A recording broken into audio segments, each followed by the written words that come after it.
Let's revisit parasites. Remember a couple weeks ago, a month ago, whatever, I made a video talking about these, tiny eclectic labs that exist where you can send a stool sample or some sample in, and they'll find parasites that can't be detected by the standard, gold standard testing through the national labs, Quest or LabCorp. So someone made a comment, I think it was on YouTube, that the reason that these small labs are able to find these parasites when the national labs cannot find them is because they're measuring a frequency of the parasite. Now hold up there. Let's pump the brakes on that one.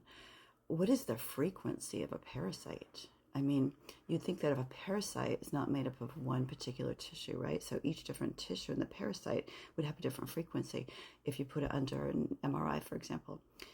So what did they do? Did they take all of the different components of, let's say, Giardia and map out the frequency of all the different tissues and then add it up together, and that's the frequency of the parasite? I've never heard of anything like that. And, I understand there's like sort of dabbling in frequency medicine, but let's be careful here. We're talking about, treating people with strong treatments if these things are detected. So we want to really make sure that they're there. And then the second part that I've been thinking about is, okay, so let's just assume that you can measure a parasite by frequency as opposed to an oven parasite stool test where you actually see it under the microscope.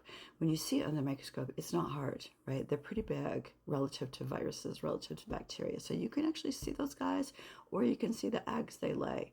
And if you do a good collection, like 3 samples on 3 different days, like you're supposed to, if it's there, you're going to find it. So these labs that are testing a sample, I don't even know what kind of sample it is. I don't want to know. And they're saying that there's a parasite there based on the frequency that's coming through the testing.